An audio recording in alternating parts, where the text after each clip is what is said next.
What if grinding 60 to 80 hours a week was never actually the goal, it was just the trap you never saw coming? We've been sold a version of success that looks a lot like exhaustion. And somewhere between the promotions and the overtime, the real prize quietly slipped off the table. The real prize isn't a bigger paycheck, it's a Tuesday afternoon where nobody owns your time but you. And the wild part is, more families are waking up to the fact that financial strategy, done right, can actually buy that back. Here's the catalyst nobody talks about at the kitchen table. Time poverty is now just as real as money poverty, and in many households, it's actually worse. You can borrow money, but you cannot borrow back the years you spent too busy to show up for your own life.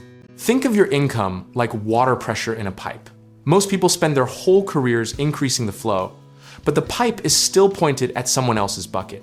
What the smart ones figured out is that you don't need more pressure. You need to redirect the pipe entirely. The optimism used to sound like, just work hard and it'll pay off. And for a generation or two, that wasn't a lie, it was a delayed truth. But the math changed, the cost of living shifted, and suddenly, working harder just means running faster on the same treadmill, going nowhere new.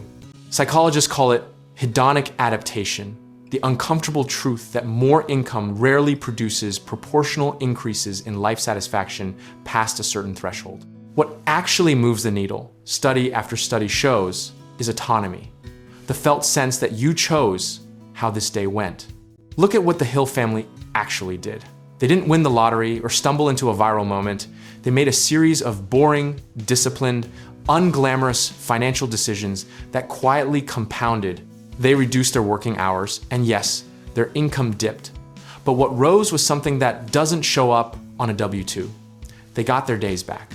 History is full of people who made it financially and still describe their lives as hollow. And it's equally full of people with modest means who engineered radical freedom through intentional design. The irony is that the second group rarely makes the magazine covers because person sleeps in, coach's kid's soccer game, feels genuinely fine, doesn't exactly move units.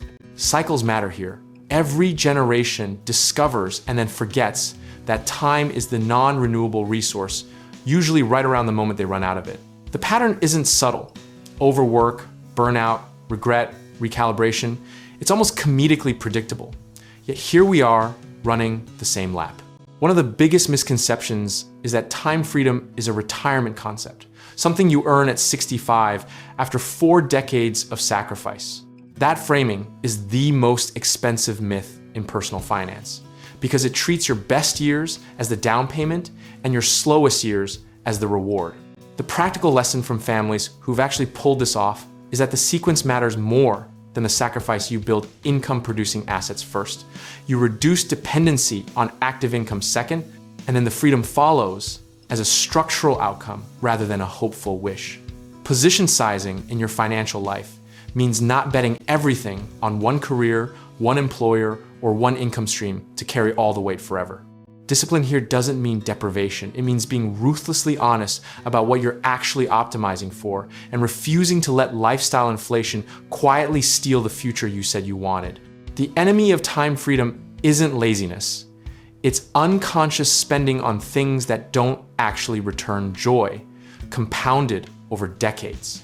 At its philosophical core, this whole conversation is about the difference between a life that looks successful and a life that feels sovereign.